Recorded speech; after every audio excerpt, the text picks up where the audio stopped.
वृंदावन धाम की जय जय श्री राधे श्याम।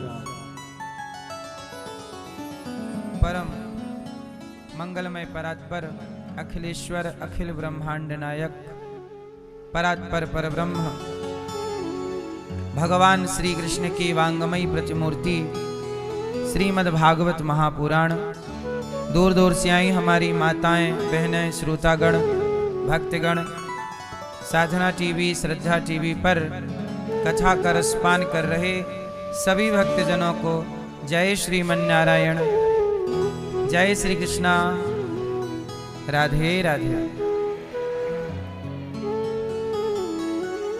आप सभी भक्तों का बहुत बहुत स्वागत वंदन अभिनंदन। जय गौरी गोपाल। कैसे हैं आप? पुर से आप सब परिवार आए। अनिल जी का बहुत बहुत स्वागत, मैया कमलेश मैया का खूब खूब स्वागत। श्री रामकृष्ण राज जी आप कथा सुन रहे हैं। मौसी सविता मरकाम जी और दीप मरकाम जी।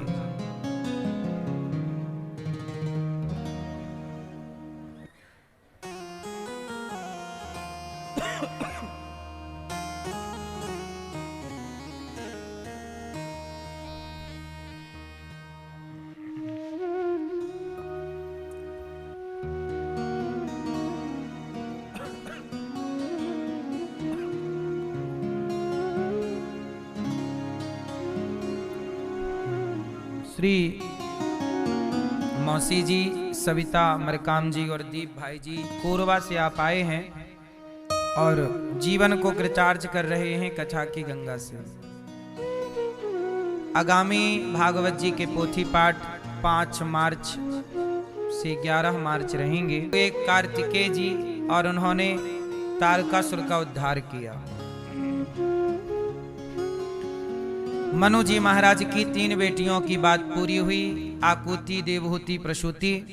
2 बेटों की चर्चा स्टार्ट करेंगे, प्रियव्रत और उत्तानपाद।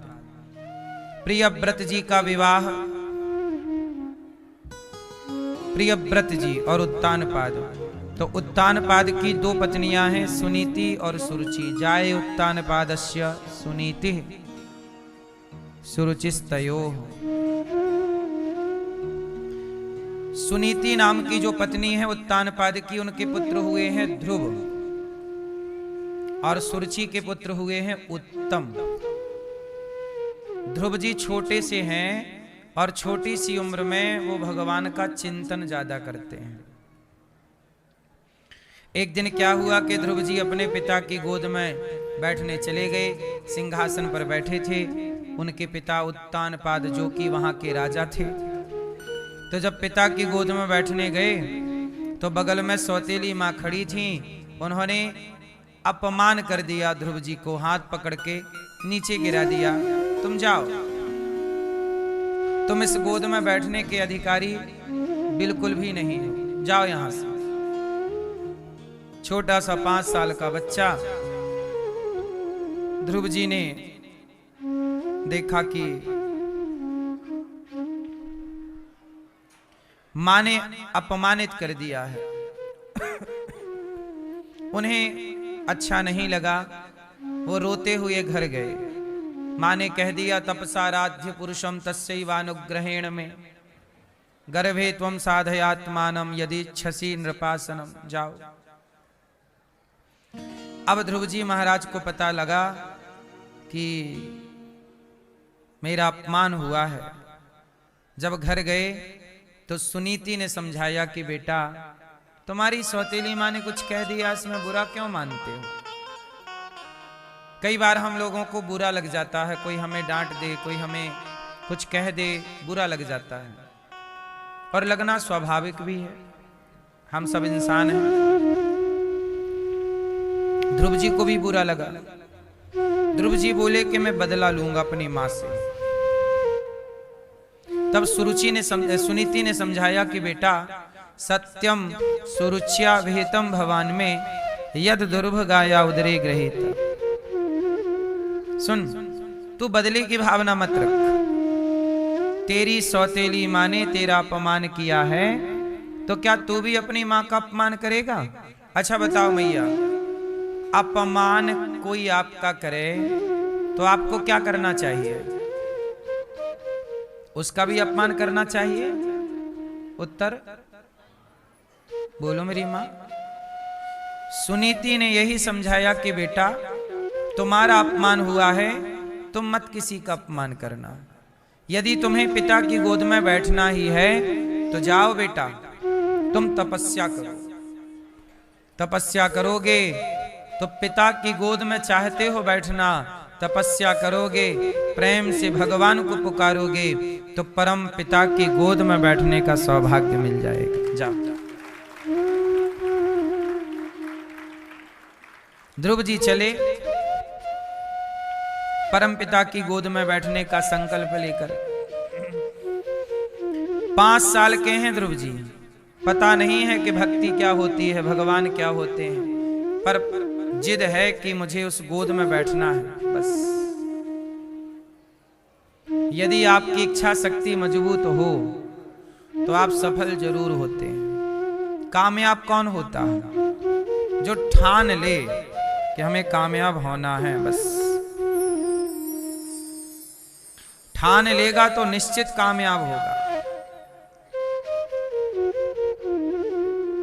अब ध्रुव जी महाराज चले, रास्ते में नारद जी मिल गए। नारायण नारायण।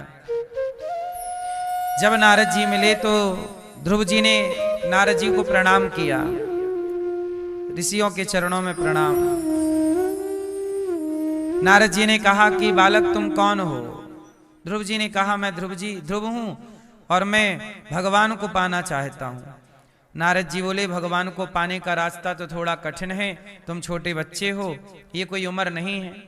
ध्रुव जी बोले उम्र हो या ना हो, हम भक्ति करेंगे।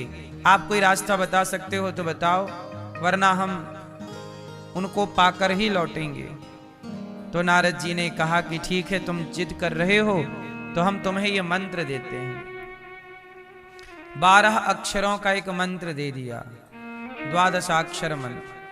ओम नमो भगवते वासुदेवाय। इस मंत्र को ध्रुव जी ने जाप किया और नियम बता दिया कि ऐसे ध्यान करना है, ऐसे पूजा करना है, ऐसे सब विधि बता दी। तो यहीं यमुना के तट पर मधुवन में ध्रुव जी आए और तपस्या चालू कर दी। चालू हो गई तपस्या। अब ध्रुव जी तपस्या कर रहे हैं। 3 दिन में एक बार कुछ खा लेते हैं, फिर तपस्या में लग जाते हैं। 6 दिन में एक बार कुछ खा लेते हैं, ध्रुव जी फिर तपस्या में लग जाते हैं। खाने पीने पे बड़ा कंट्रोल है ध्रुव जी का। किस पे कंट्रोल है? खाने पीने पे। बड़े विधान से ध्रुव जी खा पी रहे हैं और बड़े प्रेम से ध्रुव जी भगवान के चिंतन में लगे हुए हैं, भगवान के आश्रित हैं।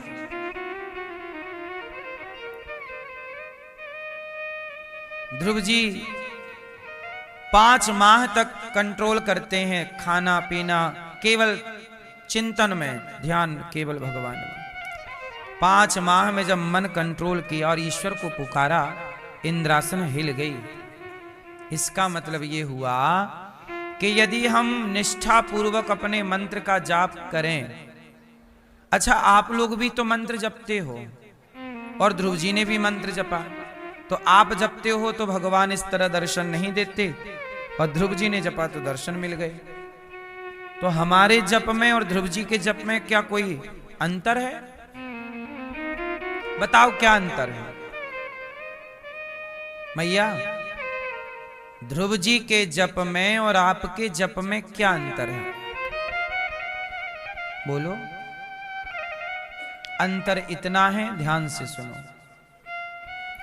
अंतर सिर्फ इतना है कि जब आप भगवान का नाम जप रहे होते हैं तो आपके अंदर भगवान की भक्ति तो है, नाम भी आप जप रहे हो, लेकिन नाम जपने के आगे और पीछे आपके अंदर ईर्ष्या है, द्वेष है, छल कपट झूठ है, पवित्र विचार नहीं है। अब देखो ऐसा है कि हम गंगा में नहाएं और गंगा में नहा के नाले में नहा लें, तो गंगा नहाने का कोई अर्थ निकला? बोलो। आप एक तरफ तो पूजा कर रहे हैं, एक तरफ तो भगवान का नाम जप रहे हैं, और दूसरी तरफ आप किसी से घृणा कर रहे हैं, ईर्ष्या कर रहे हैं, है ना? इसलिए जिस पवित्र मन को देखो, भगवान के मिलने और ना मिलने में कौन है माध्यम? भगवान किससे मिलते हैं? मन से मिलते हैं। अब आपके मन में, हम सबके मन में कहीं ना कहीं छल कपट तो भरा है, कोई स्वीकार करे ना करे, मन में ईर्ष्या और द्वेष तो है। बोलो हाँ या ना? और नारद जी ने ध्रुव जी को यही समझाया कि बेटा, भगवान के मिलने में देर नहीं है। अच्छा एक बात बताओ, एक दर्पण है और दर्पण में धूल जम जाए, धूल की परत जम जाए, तो क्या दर्पण में आपका चित्र दिखेगा? उत्तर। तो क्या दर्पण में खराबी आ गई है? दर्पण में खराबी नहीं है, जो धूल जमी है वो धूल हटाने की जरूरत है। दर्पण तो चेहरा दिखाता है, धूल हटा दो। ऐसे ही जो मन है वो दर्पण है, और जैसे दर्पण में आपका चित्र दिखता है, ऐसे मन के दर्पण में भगवान का चित्र दिखता है। लेकिन दर्पण में धूल जम जाए तो किसी का भी चित्र नहीं दिखता। ऐसे आप लोगों के मन के दर्पण में भी अज्ञान की, मोह की धूल जमी हुई है। ये धूल हटे तो भगवान को ढूंढने कहीं जाना थोड़ी पड़ेगा, साफ कर दो। अब इसलिए क्या है, हनुमान चालीसा का पहला दोहा क्या है? सुनाओ जरा। हनुमान चालीसा का पहला दोहा बोलो। श्री गुरु चरण, पूरा ना बोलो, पहले अर्थ सुनो। श्री गुरु चरण सरोज रज, रज रज मतलब धूल। श्री गुरु, श्री गुरु मतलब गुरु के चरणों की रज। श्री गुरु चरण सरोज रज निज मन, निज मतलब मेरे, मेरे निज मन, मन मुकुर, मुकुर मतलब मिरर, मतलब दर्पण, दर्पण को कहते हैं मुकुर। श्री गुरु चरण सरोज रज निज मन मुकुर सुधारी। तो पहले अपने गुरु जी के चरणों की रज से, गुरु जी के ज्ञान से, गुरु जी की बातों से पहले मन के इस दर्पण को साफ कर लो। और जब साफ होगा तो फिर क्या होगा? वर्णहु रघुवर बिमल जसु जो दायक फल चारि। मैं उस रघुनाथ जी के यश का गान करूंगा जिनके गान से 4 फल प्राप्त होते हैं। जो दायक फल चार, जो दायक फल चार। ये फल चार कौन कौन से फल हैं? श्री गुरु चरण सरोज रज निजमन मुकुर सुधारी, वर्णौ रघुवर बिमल जसु जो दायक फल। ये 4 फल कौन कौन से हैं? जो दायक फल चारि, ये 4 फल कौन से हैं? आप बताओ। 4 फल बता रहे हैं ना, जो दायक फल चारि। ये 4 फल कौन से हैं? कौन है 4 फल? हाँ, 4 पुरुषार्थ, धर्म अर्थ काम मोक्ष। जो गुरु जी की बात मानेगा गुरु जी के चरणों के रज से अपने मन के दर्पण को साफ करेगा, वह धर्म में लग करके अर्थ की प्राप्ति करेगा, अर्थ से कामनाओं की पूर्ति कर लेगा और कामनाओं की पूर्ति होते ही वह मोक्ष का अधिकारी हो जाएगा। धर्म अर्थ काम मोक्ष। फिर क्या है? बुद्धिहीन तनु जान के सुमिरो पवन कुमार, बल बुद्धि विद्या देहु मोहि हरहु क्लेश। हमारे भीतर जो नाना प्रकार के कलह और क्लेश है, विकार है, हे प्रभु, हे हनुमान जी, पहले हमारे विकार हरो, पहले विकार हरो, तब फिर पढ़ो जय हनुमान ज्ञान गुण सागर। क्यों? अब हम लोग विकार हरते नहीं और कहते हैं कि भगवान मिल नहीं रहे हैं। हमारे मन में बड़ा कपट भरा होता है। एक छोटी सी कथा सुनाता हूं, शास्त्रों की है, आपको समझ आएगी। एक बालक था 8-9 साल का।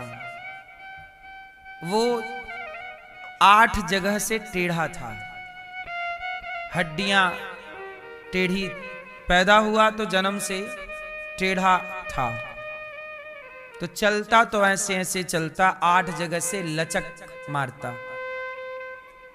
नहीं, कोई लोग चलते हैं तो लचक मारती है क्योंकि बनावट ऐसी है। तो वो 8 जगह से टेढ़े थे, तो नाम पड़ा अष्टावक्र। क्या नाम पड़ा? अष्टावक्र जी अपनी मां से पूछे कि मां, मेरे पिता कौन है? तो मां ने कहा कि बेटा, तुम्हारे पिता तो राजा जनक के यहां गए थे और वहां पर एक बंदी नाम के ब्राह्मण से शास्त्रार्थ में हार गए। तो वहां का नियम था कि जो हार जाएगा उसे पानी में डुबा दिया जाता था।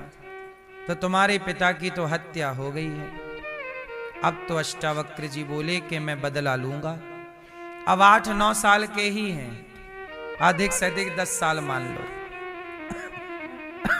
बोले मैं भी जाऊंगा। कहां? बोले बंदी को हराऊंगा शास्त्रार्थ। सबने समझाया कि तुम तो बच्चे हो। नहीं नहीं नहीं, राजा जनक की सभा में अष्टावक्र जी चले। अष्टावक्र जी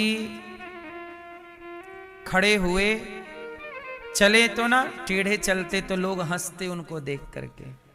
तो राजा जनक की सभा में बड़े बड़े विद्वान बैठे ही रहते हैं। तो जब अष्टावक्र जी पहुंचे तो द्वारपालों ने रोक लिया। रुको, क्यों रोक रहे हो? बोले राजा जनक के दरबार में विद्वान लोग बैठते हैं, तुम बच्चों का कोई काम नहीं है, चलो बाहर। तो अष्टावक्र जी ने कहा कि क्या कोई उम्र से विद्वान या मूर्ख होता है क्या? क्यों? क्या उम्र से कोई विद्वान या मूर्ख होता है क्या? क्या बहुत उम्र वाला व्यक्ति मूर्ख नहीं होता? और क्या कम उम्र वाला बालक भी कई बार विद्वान नहीं हो जाता? क्या छोटी उम्र में ध्रुव जी भगवान को नहीं पा गए? क्या छोटी उम्र में प्रहलाद जी भगवान को नहीं पा गए? क्या ये विद्वान नहीं थे? तो उम्र से ज्ञान का क्या लेना देना है? हमें जाने दो। द्वारपालों ने जाने दिया। राजा जनक के सभा में जैसे ही अष्टावक्र जी गए तो टेढ़े से चलते, लचकते हुए 8 जगह से। तो जनक की सभा में जैसे ही गए तो सारे सभा में बैठे लोग खिलखिला के हंसने लगे। हा हा हा हा हा हा हा, खूब हंसे। जब सब हंसे तो बाद में अष्टावक्र जी भी हंसे। तो राजा जनक हो गए कंफ्यूज। राजा जनक बोले कि महाराज, सब लोग हंसे तो बात समझ में आई कि आपका लचीला शरीर देख के हंसे, आप क्यों हंसे? तब अष्टावक्र जी बोले, राजा जनक, मैंने सुना था कि तुम्हारी सभा में विद्वान लोग बैठा करते हैं, आज आके देखा तो पता चला यहां तो मोची लोग बैठे हैं, मोची बैठे हैं सारे। अब तो वहां जितने विद्वान बैठे थे सबको लगा ये तो हमारा अपमान कर रहा है बालक। जनक जी ने कहा क्या बात करते हो, ये सब विद्वान हैं। तो राजा जनक से अष्टावक्र जी ने कहा कि महाराज बताओ मैं क्यों हंसा। मैं इसलिए हंसा क्योंकि मुझे लगा था विद्वान है, पर ये तो मोची है।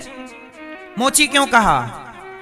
तब अष्टावक्र जी ने कहा कि पूछो अपने विद्वानों से कि ये मुझ पर हंसे कि मुझे बनाने वाले पर हंसे, ये किस पर हंसे। जैसे आपने कहा कि तुम्हारा शरीर टेढ़ा है तो ये सब लोग देख के हंसे, तो अष्टावक्र जी ने कहा कि ये बताओ यदि मैं आज टेढ़ा हूं, आज मैं लचकता हुआ चल रहा हूं, तो बताओ इसमें मेरा दोष है कि मुझे बनाने वाले का दोष है।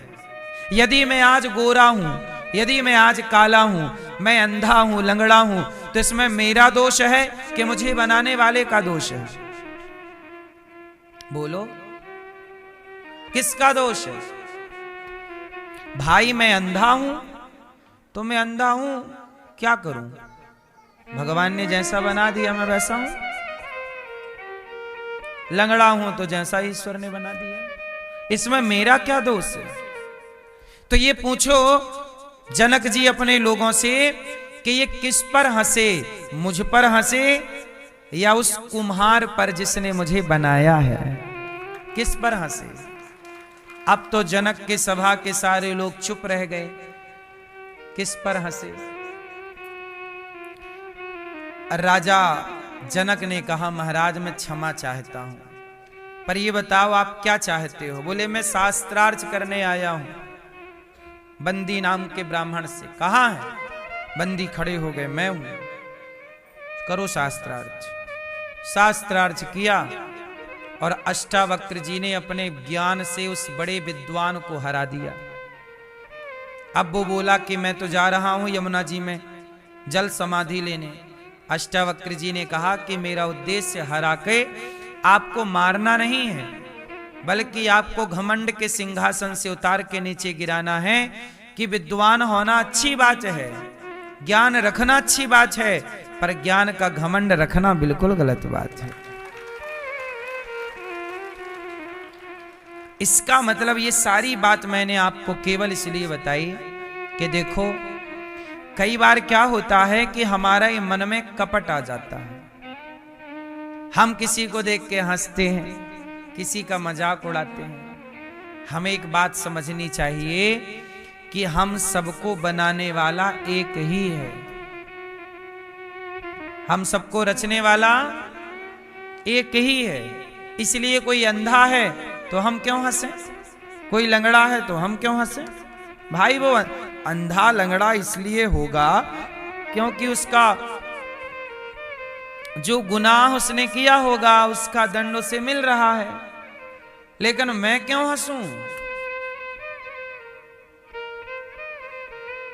क्यों? इस संसार में हर व्यक्ति अपने कर्मों के अनुसार सुख दुख पाता है, जीवन पाता है। यदि आप अच्छे कर्म करते हैं तो आपका अच्छे घर में, अच्छे परिवार में, अच्छे कुल में अच्छा जीवन जीते हैं। पाप होता है तो आप तरसते हैं, तड़पते हैं, परेशान होते हैं। बोलो हाँ। इसलिए हम क्यों किसी को देखकर हंसे? इसलिए कहता हूं मन में कपट ना रखो, छल ना रखो, निर्मल रहो, निर्मल। और निर्मल हो जाओगे, मन निर्मल हो जाएगा तो मन के मंदिर में ही भगवान प्रकट हो जाएंगे। ध्रुव जी का मन पवित्र हो जाने से 5 माह में ही उनके सामने भगवान श्रीमन्नारायण हरि अवतार में प्रकट हो गए। कहा पुत्र वरदान मांगो।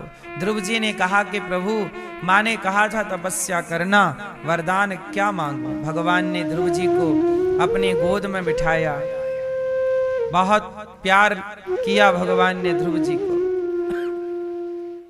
शंख का स्पर्श गाल में कराया, ध्रुव जी को बोध हो गया।